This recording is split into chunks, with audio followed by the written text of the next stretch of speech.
Thank you both for joining us. We're just going to give people a few minutes to log in.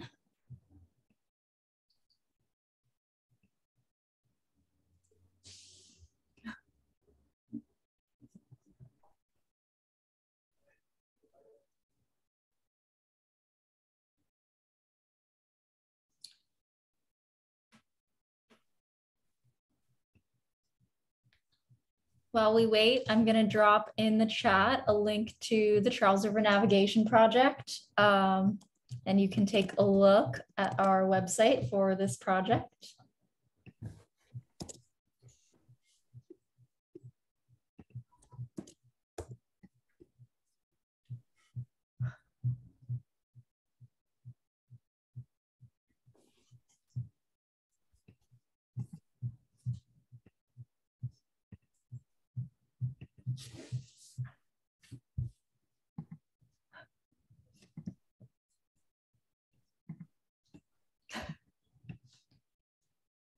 Okay.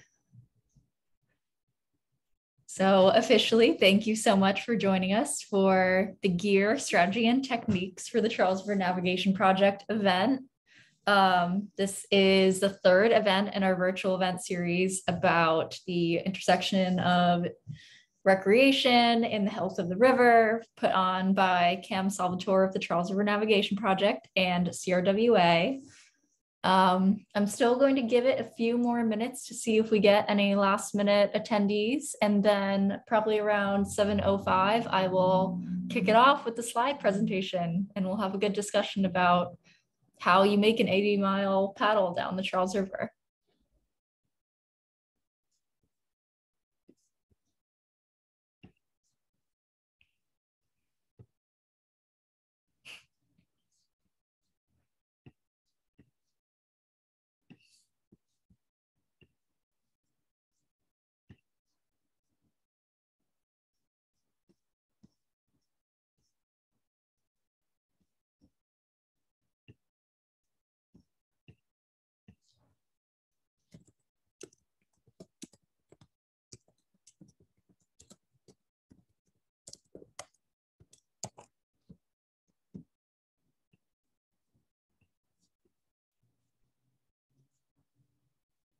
Okay, Cam, what do you think? Should we kick this off?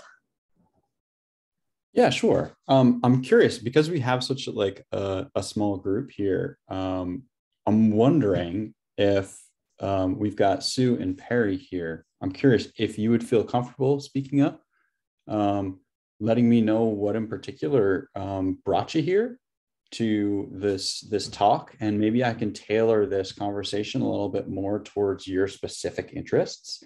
I feel like this might be a good opportunity. If you don't feel like speaking up, just throw it in the chat like, hey, I just think it's an interesting thing, or wanted to learn about tents or something like that. Whatever you're into, I think this is a good opportunity just to like kind of, have it be a little bit more of an interesting conversation for you.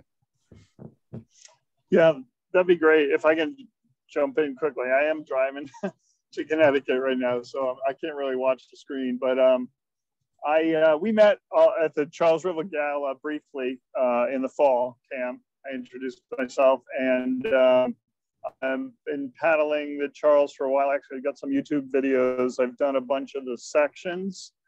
I am interested in doing the whole thing. Actually, I did send you an email.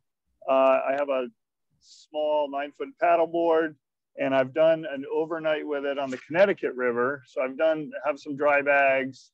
Wow. And I did that, and then I camped. I just paddled upstream like two or 3 miles, camped out using a hammock, and then paddled back the next day.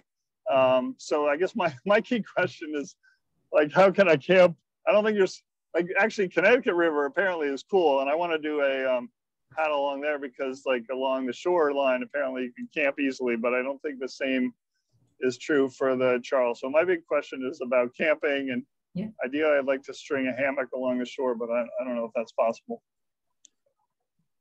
Okay, yeah, I can definitely touch on that for sure. Sue, any presentation we planned? Yeah, hi. I only just saw your email, and I've been talking about thinking about doing this, talking about it more for probably 20 years. I got the book went to find out where the source was. And I thought, well, how can anybody actually start at the source? Because the source, I think, is multiple little tributaries, and some of them look pretty polluted in Hopkinton. And then Rocky Narrows was a place that I thought would be, a place I know that you can get permits to camp, and we're going to do that with the trustees one year, and there wasn't enough interest, so they had to cancel it. And I live actually on the river now. Oh, how amazing! Oh my goodness, that's amazing. At a portage in South Natick, but also kind of wondered about some of the really scary parts, like the Medfield, where you could get really lost, or Echo Falls, where you could just die.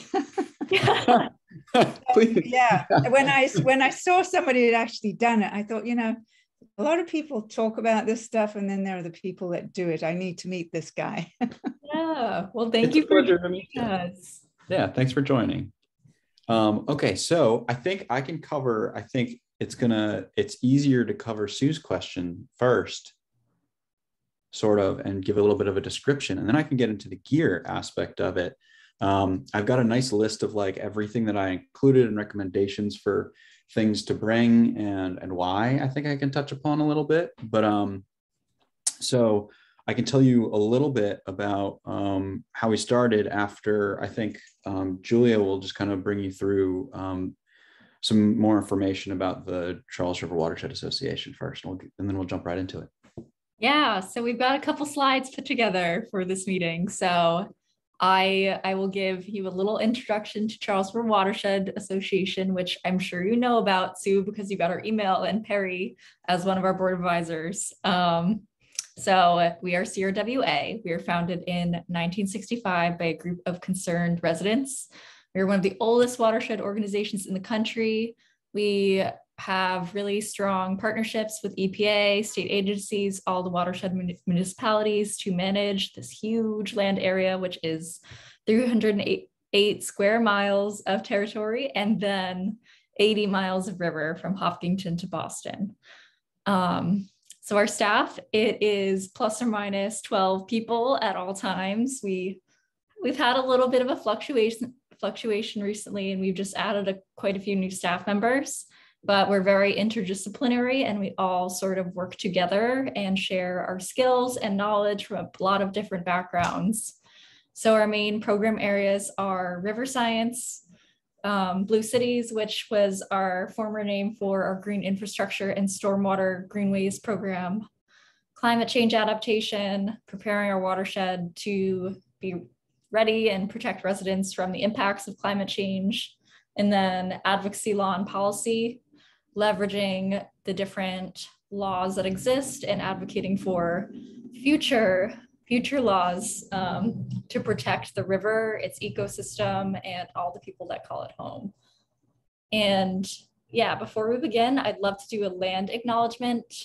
We humbly acknowledge that our work is carried out across the traditional territory of Massachusetts, Nipmuc, and Wampanoag nations, and recognize them as the past, present, and future caretakers of this land. And to introduce myself, I'm Julie Hopkins, the Communications and Outreach Manager. And now I will introduce Cam, our main speaker of the night. Cam is a film director and athlete who, on a whim, decided to paddle the entire Charles River back in August of 2020. He holds the record for the first and fastest single-handed, unsupported, sourceless sea navigation of the entire 80-mile Charles River. And at this time, we have a little video, a trailer that Cam put together about his journey, if you'd like to watch.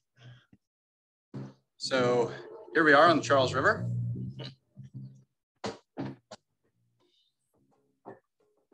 Not what you expected, is it? Hi, I'm Cam Salvatore. In August 2020, I set a speed record for the first unsupported source-to-sea navigation of the Charles River. Still got a ways to go, though.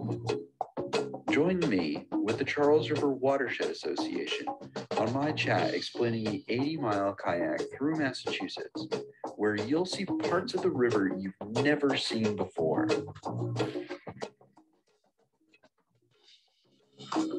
We'll speak on environmental issues and dry summer conditions of the river, as well as some technical and surprising revelations on my journey.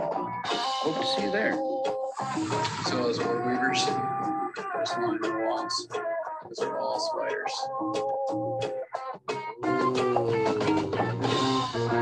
36.8 to go. Let's do it. Woo! Oh yeah. Uh-oh. Okay. And with that, I will turn it over to Cam to talk a little bit about the navigation project itself and the criteria for his journey.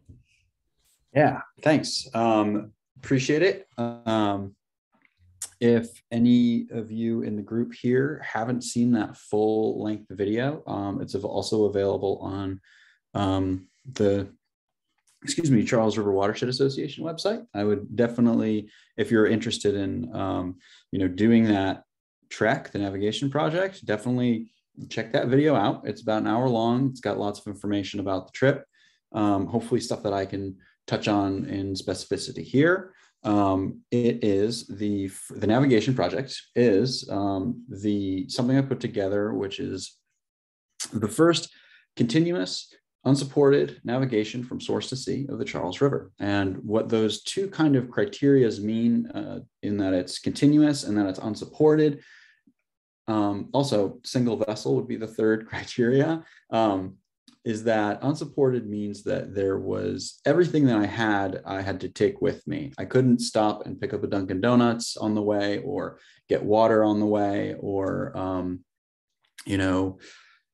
essentially like stop and stay at a hotel or something halfway through the river. I was essentially like everything needed to be self-supported. So any kind of extra supports are dictated in the criteria. For instance, a support that was dictated in the criteria is the ability to use wheels on my kayak for portages that, will take me like across Route 16 in, I believe it's Wellesley. So that kind of support is qualified in the criteria. The next bit is, let's say single vessel would be next. That means I've just used one vessel. So to pick up time in a competition like this, people can drop that single vessel criteria, right? And perhaps like jump in a faster rowboat style or like a rower style boat to get like a lot of speed. And it kind of changes the criteria, and that if you're jumping from vessel to vessel, it's just different, it would be a different record, right? So I chose to be, single vessel because I think it speaks more towards, a physical capability versus a vessel's capability. Also, I should mention, as far as vessel's capability, a motorboat would be a supported vessel. So there's no jumping into, once I hit the lower basin, into a motorboat and then just zipping down the finish line into the Boston Harbor. You could definitely set a record that way, but that wouldn't be the navigation project criteria. That includes, again, just going back to the support system, using a kite or a sail on the last bit or whenever possible. That's a support that would be, have to be defined in the criteria. For the navigation project, it is unsupported. So it's by muscle alone, whether you want it to be, paddling or, using your hands, that's, that would be unsupported as well. Finally, the continuous criteria of the navigation project includes, it essentially just means you can't stop and leave the area of the river.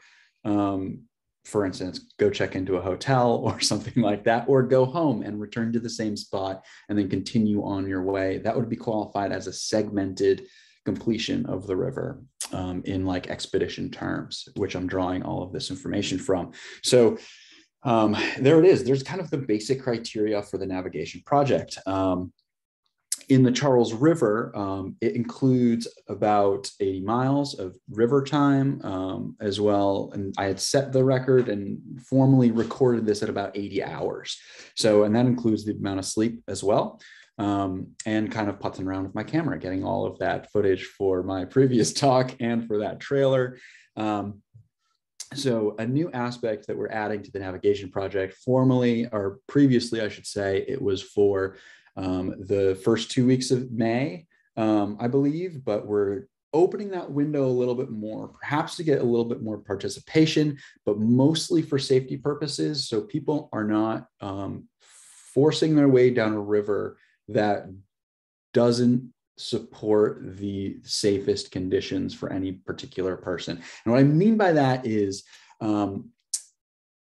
if you're not in the best river conditions and you only have a short window of time, you might make a decision to take on more risk with a faster level of water.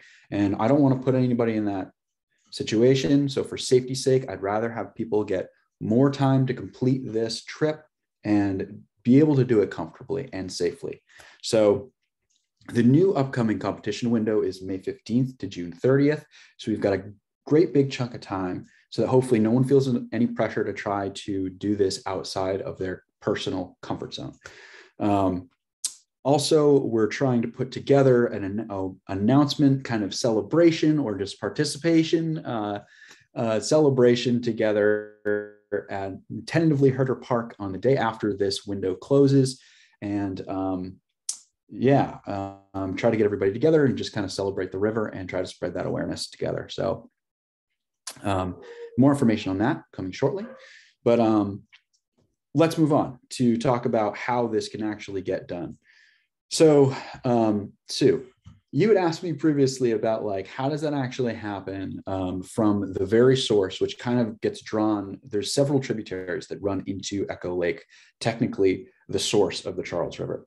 So the navigation project states that Echo Lake itself is the source. I'm not really, for the navigation project, going to choose a particular creek to follow all the way up to its, or a spring or something like that. There is no technical one that actually starts it, you're correct. So for the navigation project, it's actually going to start in Echo Lake and Hopkinton. That being said, after Echo Lake in Hopkinton, it does kind of, at least in my experience, having done this journey in severe drought in 2020, and then afterwards, it does kind of degrade back into a small creek that in some areas there is no water level. In some areas there's very little water, and the water quality itself is not the best. Not exactly the picturesque river further down in the Rocky Narrows or even in the Milford Pond region. So that being said, if you're willing to take on the whole river, absolutely get out there and visit some spots next to the river. You can just find them on your Google Maps and check out the level of, of the water at that place at that time and see if you're willing to actually go through that stuff. It can be really, really muddy. Maybe it will definitely require waders to get through some of those areas. If that's not your speed, not your style, I would recommend the first time I tried the river from source to sea was actually a little bit further down area zero. Actually, is that on the next slide, Julia? Do you mind hopping to, is that on the map? Yeah, okay, so here we go. From each one of these little red marks is essentially a portage, right? And this is in the very first section of the Charles River. So Echo Lake is at number 1. You can see that first portage. That is actually a dam that ultimately, or when I had done it that first and second time, it drops off into absolutely no water that you have to navigate through. So all the way down through there, and the following 5, 2 through 6, those are pretty rough areas to try to get through. Lots of mud, not the best water quality, and several portages, one of which I think it's 5 will bring you around and underneath 495, right? So that you actually have to pull the kayak out, or whatever your chosen vessel is to do this unsupported or segmented. Pull your boat out of the river, throw it on those wheels, and then kind of walk along the Charles River biking path underneath 495, jump back on the walking path, and then put your boat back into, again, very low water. Up after that, from 6 to 7, you'll go through Milford Pond. Those areas, it's a pond. So you'll be going like essentially, what is the name of that road at 6? There's a water treatment facility at 6. You'll be kind of pulling out, walking through the water treatment facility and then putting back in across the road right into the smaller side of Milford Pond, and then paddling through Milford Pond until eventually you get underneath. There's a small dam at the end of it, and then you have to put in underneath into, again, very, very low water after that, once again. So from there all the way till 8 is kind of mixed bag of water conditions and water levels. So there are areas that you will go through that are paddleable. You can put the 2 paddles together if you're on a kayak and maybe get some speed, but most of the time it's a lot of obstructions and some trickier stuff. I would say it's about that way from that area. I believe that's Box Pond where we're at, and then towards 9 and 10 through the Medway areas. Let's see, 9 is probably, Bellingham, excuse me. But 9 is Bellingham. And then from there, you'll probably get good water. But 10 and 11 are trickier portages. So they're higher waterfalls. 10 is relatively easy if the water flow is normal to low. And 11 is a portage, again, that you'd have to pull the kayak or your vessel out of the water and then put in below. 11 is one of the larger waterfalls of the Charles River. That is the Medway Dam. You can get a good view of it from the street. I would definitely recommend driving out there and taking a look and kind of visually plotting out your approach and your portage of this. There is also an alternative portage to the one that I had chose to do, and depending on the conditions, will not do again, which is safer, and it does include like kind of a longer portage, so your boat will be out of water for longer, and you're going to have to pull probably more weight at this point. I'll get into this a little bit more, but because this is only like the first 10 miles of an 80-mile journey, potentially 2-night journey, you're going to be carrying a lot of gear through this area as well. So it coincides that the lower water levels are actually where your boat is going to be the heaviest. So that being said, if you're not interested in taking on that particular segment, I would certainly recommend starting at the Populatic Pond. Once you get to that spot, the water level becomes increasingly more manageable, and it's an easier paddle and certainly much more enjoyable. Part of what makes this a challenge or a more difficult challenge is this area 0. But after Populatic Pond, for the most part, it's smooth sailing other than portages, right? Fewer obstructions and a bit of an easier ride. I hope that answers some of your questions, Sue. Does it? Thank you. I just to ask about Echo Lake. It looked like that. Is that a water source? So it's all fenced off, or can you actually access that area? You can access that area. Am I muted? Okay, sorry. you can access that area. Yeah, there are walking paths that you can get right up to Echo Lake. Is that from 85? You're challenging me here. I believe so. Yes. I think there was a street off of 85 that opens up into a small parking area, and it's about, I want to say, a quarter-mile walk down to access the water side. Oh, okay. So yeah, again, when I had attempted this and completed this full navigation criteria, it was August of 2020. Terrible drought, worst water conditions. I should say not conditions, but water levels for some time since. It was extremely low water, but I had since done a segmented version of the navigation project to complete it with a friend of mine. Water levels were much better. It was much more manageable. But at the same thought, there are areas which are inaccessible due to higher water levels. So you can see this red line, 495, that kind of scoots diagonally through this map. You'll see the spot that's between 8 and 9, where 495 crosses over again. This poses a bit of a problem because the water levels are so close to the bottom of that 495 bridge, and there is no suitable get around or portage that has been, qualified by the Charles River Watershed Association or found out by myself yet to get a go around that doesn't include crossing 495 itself. And that is not going to happen, right? So that is terribly unsafe. So also why we extended this window for participation is to try to get that to be possible.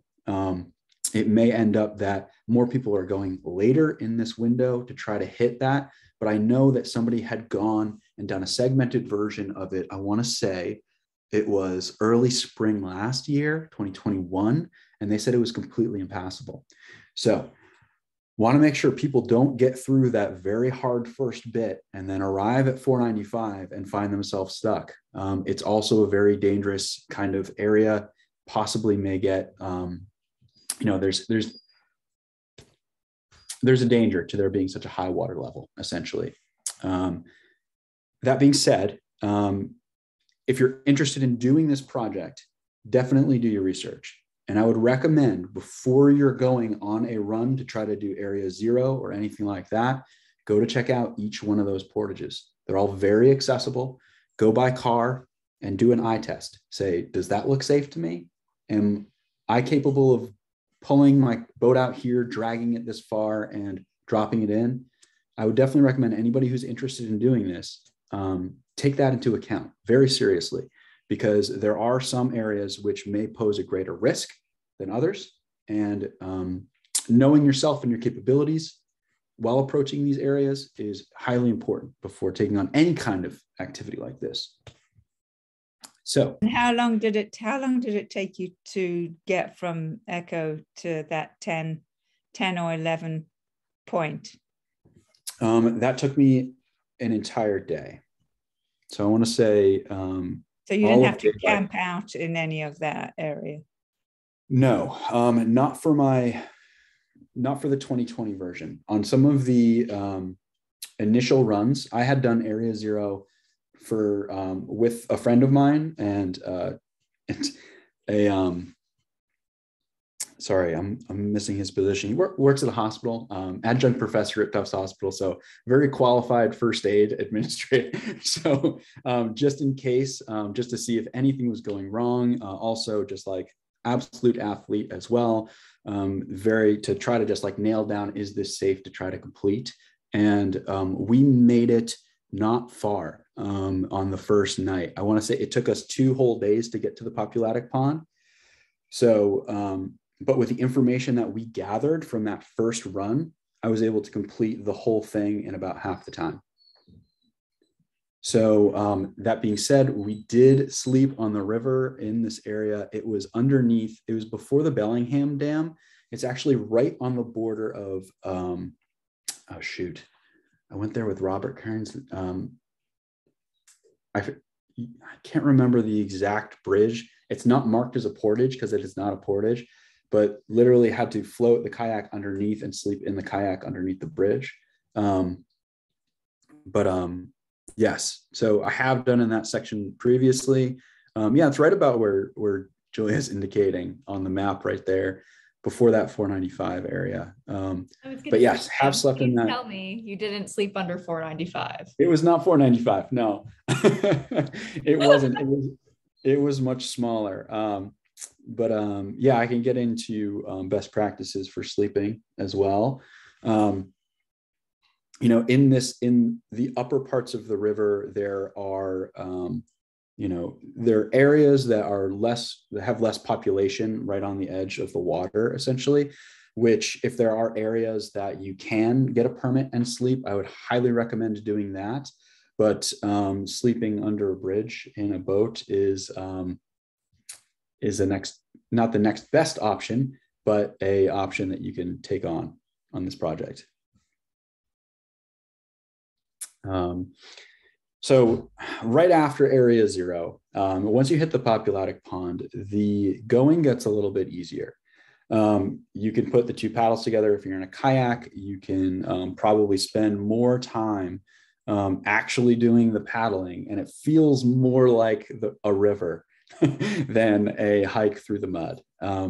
So this particular picture was taken on the Needham-Dover border at a very spectacular stretch of the river, one of my favorites. Funny story, that bridge with the 3 little hoops there, when I was like a little wee Cam, my parents used to take me on a canoe under those bridges, and we'd go underneath each one of them and like make a different like humming sound or snapping sound and listen to the echoes. It's just like that part of the river is just like so near and dear to my heart. I got so many great memories from it. But you know, there are areas around this place in particular. The Charles River Peninsula is one of them that you can get a permit to camp at if you like to, you know, pull your boat off in this area. You can plan on trying to reach certain key milestones and get a sleep there. That as long as you are on the Charles River bank will still qualify as a continuous run. So technically, the bounds of the river are defined. I believe it's like 20 feet to the riverside. It's between 10 or 20. I'll find that exact number and put it in the criteria that we'll be putting together for our orientation for this. But technically, you can be within those bounds and still be qualified as a, unless, well, you are probably, Sue, you're probably 20 feet away from it right now.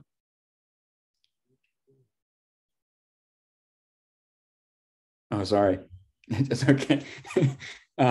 But yeah, as long as you can't build within 80 feet of the river, and our whole house is within 80 feet of the river. Got it. Yeah. So, I mean, I think as a rule of thumb, if it feels like you're cheating, you're probably cheating on the criteria. Yeah, I think it's within 20 feet. I think we can actually just qualify that in our orientation and in the documentation to sign up. That would be the a rule to try to keep that clear for people. Okay, so I think moving on, again, these are some of the water levels you'll be going through. These images were both taken, or I'm not sure. The one on the right I know was taken just underneath Wildcat Dam. Oh no, sorry. Let me see. That one looks like it was taken right past the 495 drop-in, right after the portage under 495 on the right side. Sorry, Julia, that one. Yeah, that one there. So you can tell there's barely any water there at all. So you might be pushing your boat through a little bit of muck, etc. So this brings me to the gear. Yeah, we can jump right into it. So what we're going for in gearing up for the navigation project, what I was striving to do is to hit 3 criteria, right? And it's manageable weight, manageable size, and manageable water resistance, right? So assuming that I would be pushing and dragging this boat a certain length of the river, trying to keep it as low weight as possible would make my job a lot easier. I would burn less energy trying to get through those harder parts, portages on the lower end of the river included.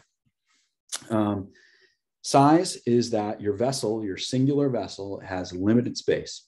So anything that may be lightweight, but a little bit too big to carry is not going to fit on the boat. It's got to be sleek. It's got to be packed tightly. because I've got a limited amount of space to be able to carry stuff. I know folks that, like if you're interested in using a paddleboard, Perry, I know that size is going to be a big factor as well, because you only have limited real estate on the back of that board or in the pack that you're carrying on your back, right? So, and of course, you're going to be on water the whole time. So having things be water resistant, waterproof if possible. And if they're not water resistant or waterproof, they got to be able to dry fast in case they get wet. Essentially plan on capsizing. So if you capsize at any point in time, hopefully you don't, but if you do, you want to make sure that all your gear is still suitable. Just throw it right back on the boat. You can right yourself and get back on course as quickly as possible. Okay, so with all those in mind, I can go through a list of this stuff. This list is also going to be provided to you as soon as possible, just in case you want to take a closer look at it. I'm going to start with the big stuff, right? Your vessel, how you're getting from point A to point B. It's not determined on the criteria what vessel you use. So you have an option to be able to use anything as long as it is propelled by your own self, right? And not a sweet motorboat that will get you there lickety split. The boat that I chose was a 10-foot poly kayak. Particularly, it's the LL Bean Manatee 10. So I don't know if they call it a Manatee anymore. It's a relatively older boat, but I do know it can take a bit of punishment. It's short enough to be manageable to maneuver single-handedly. Also,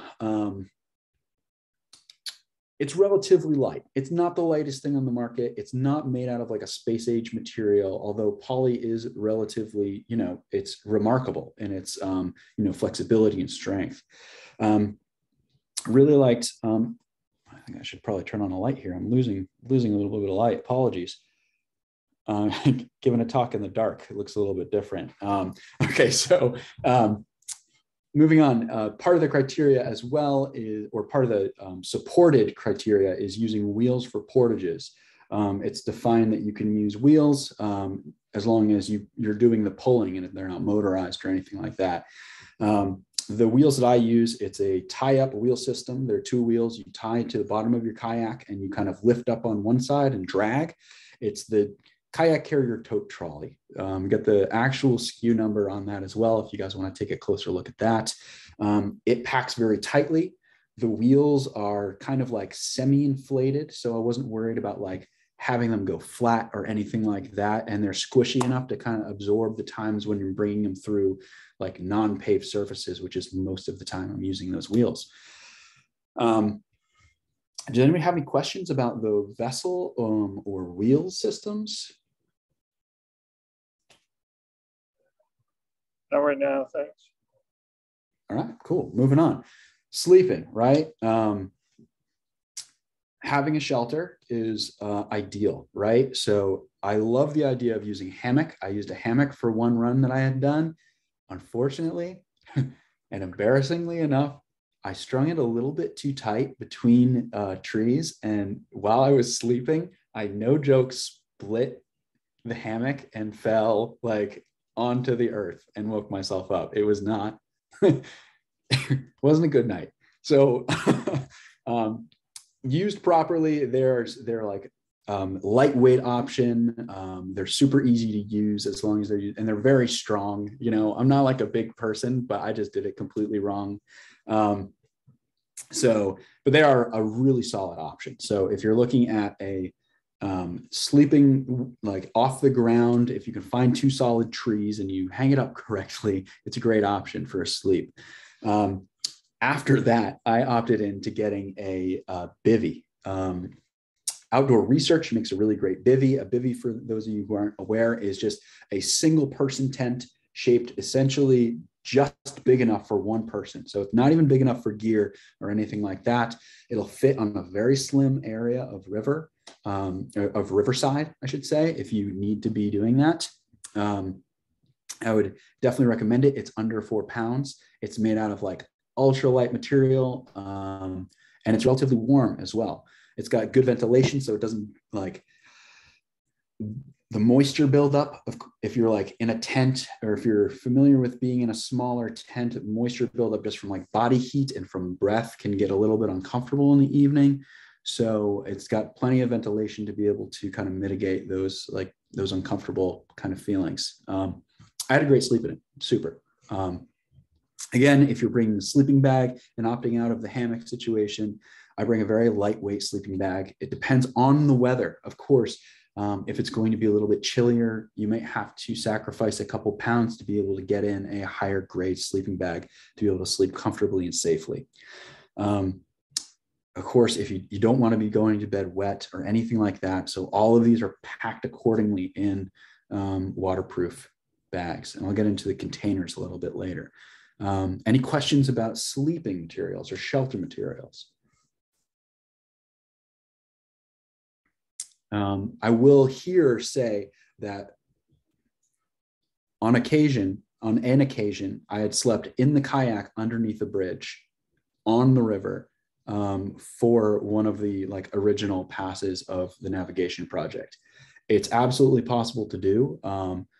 It's legal to do, but it is not the most comfortable sleep in the world. I want to say even more uncomfortable than breaking a hammock at midnight, so unless you're very much, want to purely be on the river for 100% of the time, I wouldn't recommend this attempt or this method, I should say. But if you are more interested in it and you want to take that on, I would be happy to go into more detail about how to make that possible.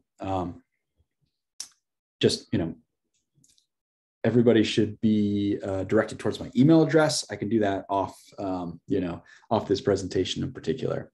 So are there any other questions about sleeping and shelter methods?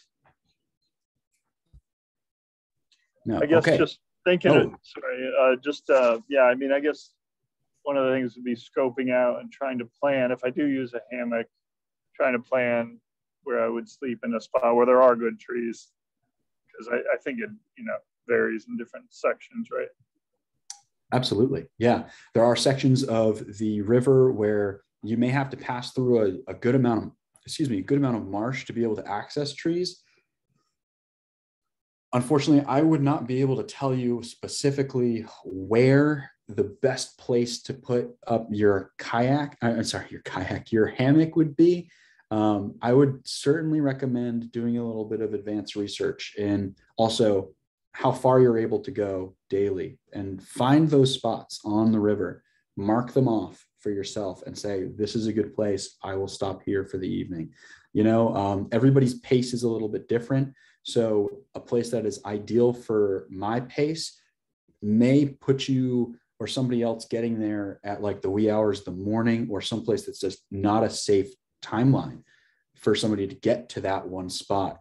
So I would definitely recommend plotting out a course and doing a segmented, or at least where you think you're going to end up, do a segmented version in that area. Find out where you're going to be, and then kind of be like, that looks good. I'm going to set up there. Really, the more planning that you can put into it and the more actual physical presence you can put on the river before attempting front to back, the better and the safer the whole experience is going to be. So unfortunately, I can't be there's two great trees that are right next to Milford Pond that are a great setup for you. I wish I could tell you that, but unfortunately, it's all about timing as well.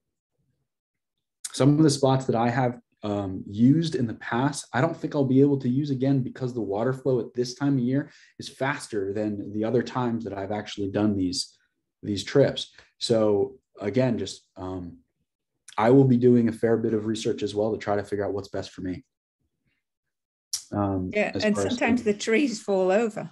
Yes, that's absolutely true. Safety is paramount. So if you are planning on tying up to a tree, doing a bit of research on how to do that safely, and also not falling, not breaking your hammock halfway through the night, knowing how to properly put up a hammock. I wish I had done that research myself. So even if you identify a tree ahead of time, if you have high winds, that tree could have blown down. Yeah, absolutely. You see them all the time in the river. Yeah, honestly, I keep circling back to when I broke the hammock. I don't know why I'm doing this to myself, but if I was a foot or two closer to the river, I would be soaking wet in the middle of the night. and that might have been trip over for me. So thankfully that didn't happen. But yeah, again, it's mostly just about doing your research and finding that what's safe and comfortable for you to take on at that time. I hope that answers your question. Yep, thanks. All right, so getting to the nitty gritty, paddling. For safety, again, life vest, carry it with you. Definitely wear it as much as possible, if not the entire time you are on the river for safety. I know further down, especially when there are larger boats in the lower basin and Lakes District, there will be larger vessels passing you, and it's a bit intimidating. If there's a lot of high winds, especially in the lower basin, you're going to want to be wearing that life vest at all times. I mean, at all times in the lower part of the river. And again, it's essential safety equipment for any kind of boat journey. For the upper parts of the river, protecting your bottom half is also very important for the mud and stuff that you will be dragging through. Their waders are incredibly helpful for all of the portages. Just not having to think about reshoeing and getting out and losing a shoe on the way or something like that. Something to protect your feet getting off on the edges of the river. I know in some areas the portages are not in. The water is not pristine. There is some glass in some of the areas. So making sure that they're, stronger boot types and, just being aware that you're probably going to get your feet wet a little bit. So definitely I would recommend having a pair of waders. The ones that I had are only like about the thigh high version that kind of like belt around your waist. And those were perfectly suitable. If you can sacrifice a little bit more weight, you can go for the overall type style. I know that might get a little bit hot if you're sitting in the boat all day, but just finding a suitable option for your bottom half would work really great. For some areas of the river, paddling shoes, those like hard rubber, it's like not exactly hard. It's kind of like medium hardness rubber, those little paddle shoes that you can slip on just to protect your feet for some sharper rocks and whatnot could kind of be helpful as well. I protected my hands by wearing neoprene dip gloves. I got them, I think, from like U-Trace, they're like shipping gloves essentially. You'll see your UPS drivers or Amazon drivers wear them. I think that's actually what they were for, but they were lightweight enough and high touch enough around the fingers to be comfortable while I was wearing them the whole time. It also helps if they dry very quickly because you'll be getting your hands wet as well. Any questions about the paddling materials?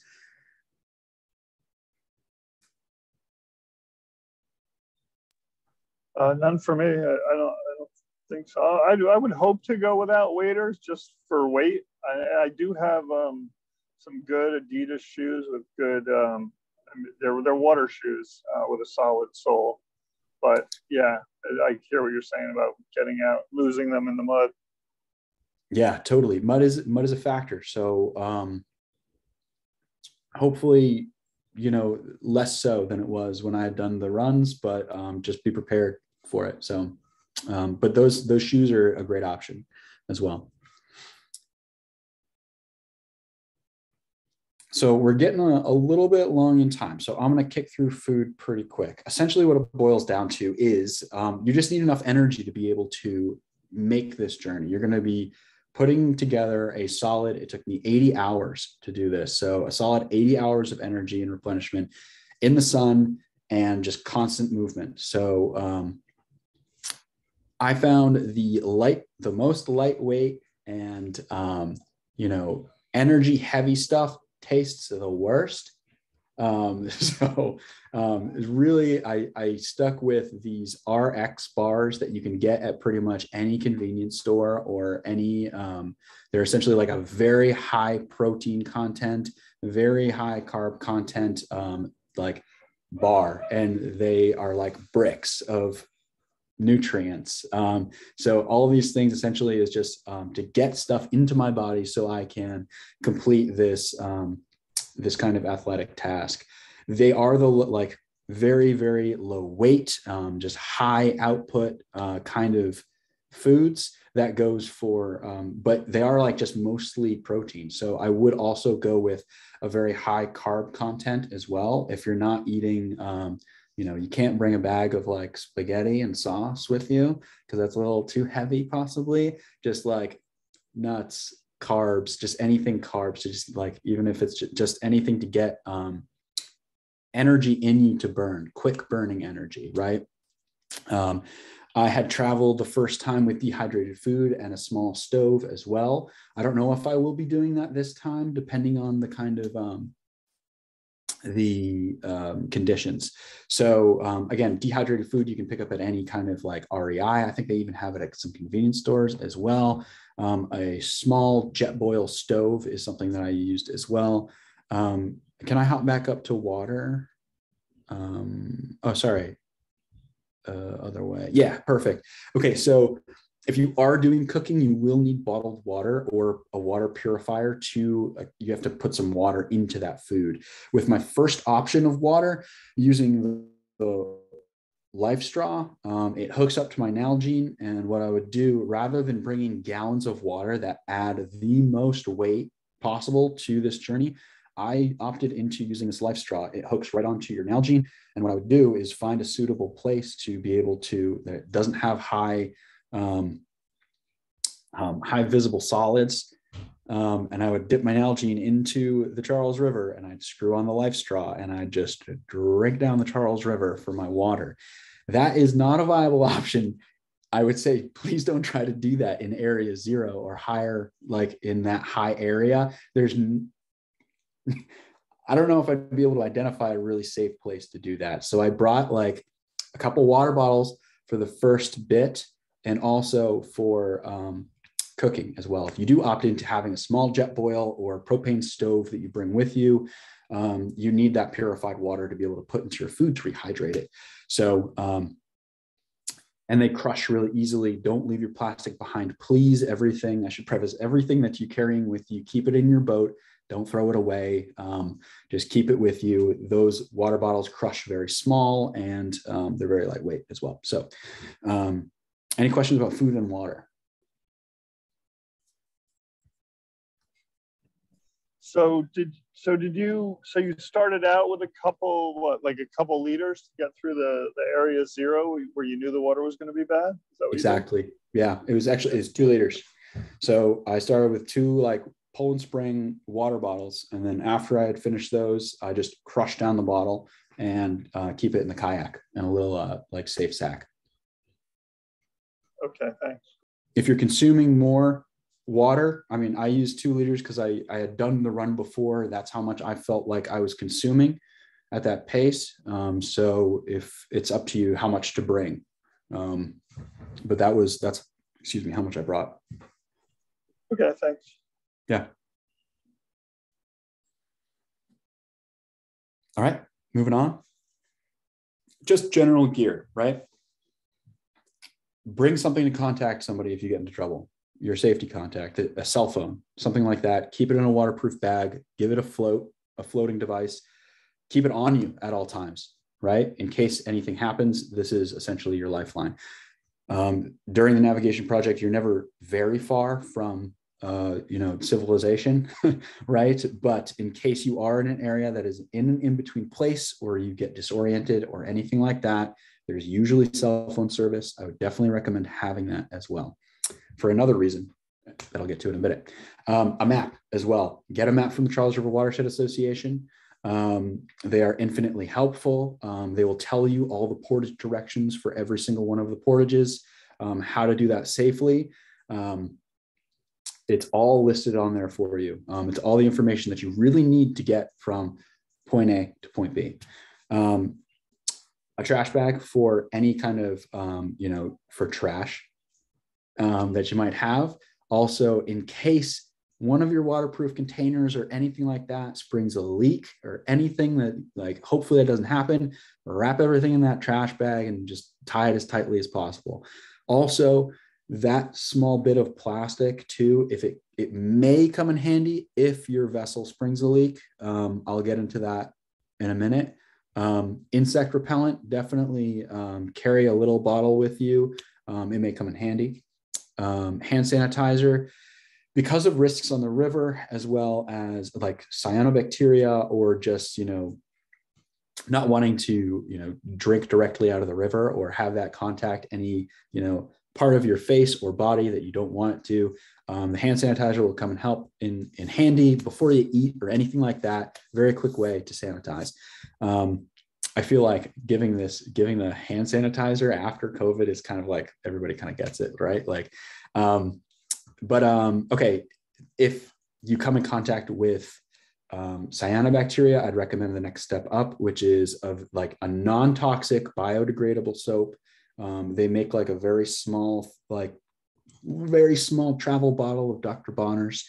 Peppermint is lovely, in case you have to use it, just to clean off any area that may be, adversely affected by anything that you come across. If you get a cut or anything like that, oh my gosh, I left out a first aid kit. Carry a small first aid kit with you as well, a very lightweight first aid kit, just in case you get any nicks, cuts. You want to cover that up because you are in a wet environment as well. So you want to bandage that and treat it properly, and make sure that you won't have any longer term effects because of the small cut that you got. Use the soap to be able to disinfect it as well. If you need to do your businesses, bring a bit of toilet paper and a small trowel. I'm not going to go into that here, but definitely look up how to safely dispose of your own waste while you're on a backpacking trip, for instance, is an easy way to look that up and figure out how to manage that.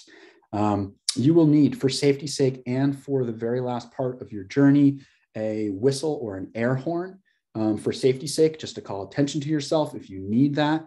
They make very small air horns and lightweight air horns. I personally am traveling with a whistle. It's a plastic whistle, extra super annoyingly loud.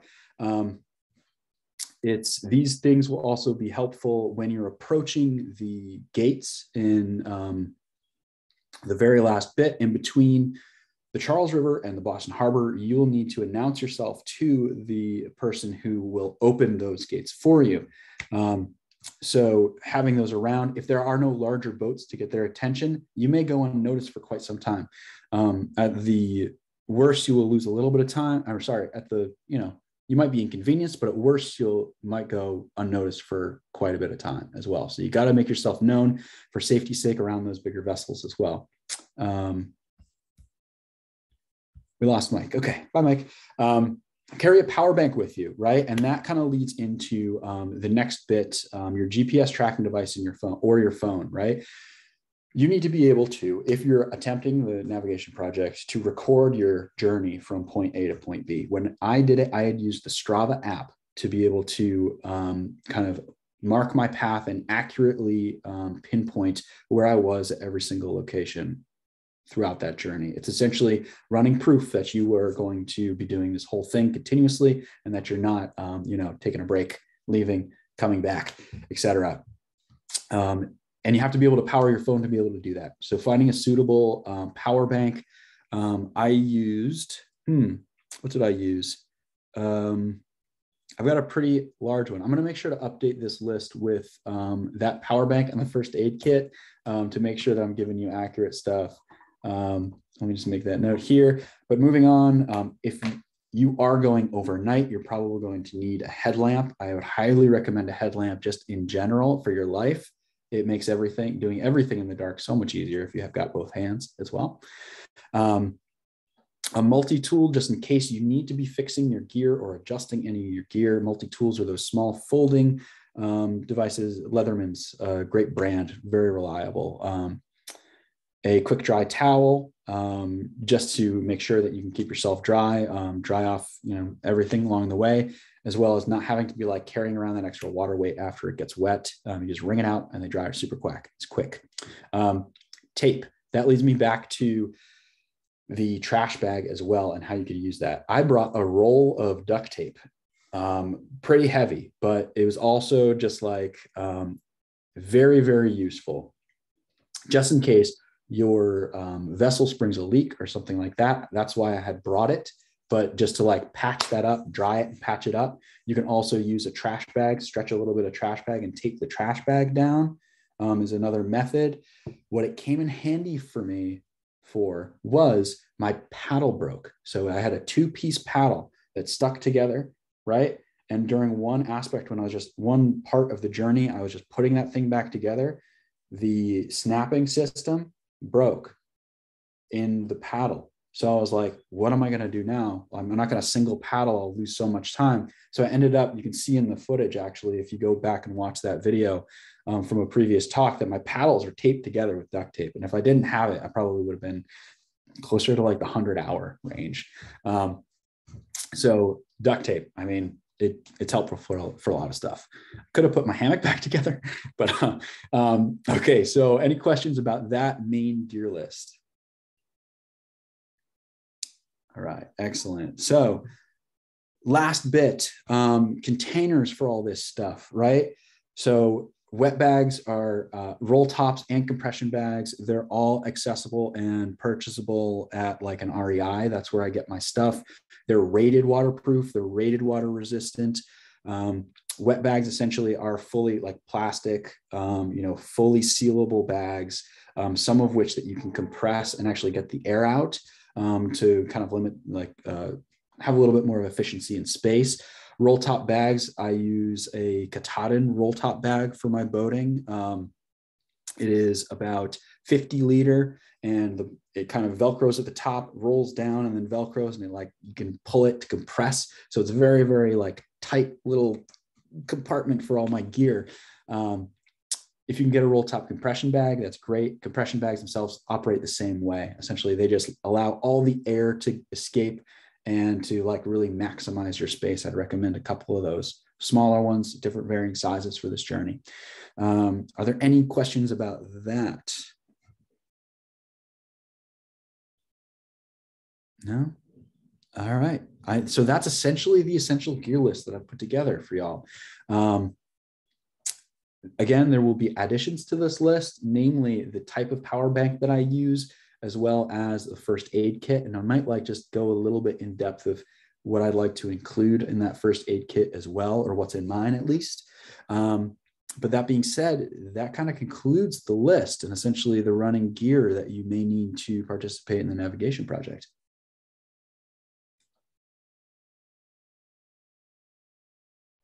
Cool, thank you. Excellent. Yeah, no problem. It's my pleasure. Again, if you have any other questions that are that bubble up after this, feel free to reach out. I know that my information is accessible on the Charles River Watershed Association website. As well, is there a slide with my info on here now? There is, yeah. Since we've been doing questions throughout, I might just move past the slide unless there are any additional ones. But I have some information to give you just about the ways you can get involved. Obviously, we talked a lot about joining the competition, but a really impactful way that you can support Cam and the competitors is just sharing the story with your friends, your neighbors, your family, sharing it on social media, just getting the word out, because Cam is generously donating all proceeds raised through the navigation project to Charles River Watershed Association. And then that's an additional way to support. We're still looking for sponsorships, and in particular, we're hoping to have some type of prize to commemorate the journey at the end to present at Herder Park at that little event. So we're still exploring ways to get something. And then here's a pitch for our canoe guide. Canoe and kayak guide. It is a fabulous, I think, waterproof, water resistant guide to all the different navigation sections of the river. I know Mike had one and he brought it up in his video screen before he left. I personally love it. I've learned a lot. I'm not a very experienced paddler, and I think it's a really nice way to see a bunch of different routes. Obviously, like Cam expressed, different routes are much harder, but they really detail and lay it out. And I think it's online for only $12, and it's almost pocket sized. So that is very good. And then I'd like to point you in the direction of the Charles River Navigation Project homepage, which can be found at crwa.org/navigation project. That is the hub for all of the information. We have the history of Cam's journey, all the information about ways to support and sponsor. We have all the virtual events archives from the series. So if you're curious, you can go back and look at the past virtual events page where we have ones about the intricacies of portaging over dams and the concerns of safety and the health of the Charles River given differing water quality conditions in different sections. And then for updates, well, the navigation project kicks off. We will be sharing information on social media and following the competitors, and also in our River Current, which is our monthly newsletter that comes out towards the end of every month. And then my contact is here if you have any questions for CRWA from this, and Cam's contact is here as well, paperstreetltd@gmail.com, where you can ask more questions, you can register for the navigation project, and then the next stage of this, we'll be having an orientation at the start of May for all the competitors that have registered, which will go even more in depth into what we talked about tonight. So if you're interested in continuing, look out for that Zoom event. I'll be posting it soon online. And thank you so much for joining. It's been a pleasure. Yeah, thanks everyone. It was neat. I hope you guys learned some stuff.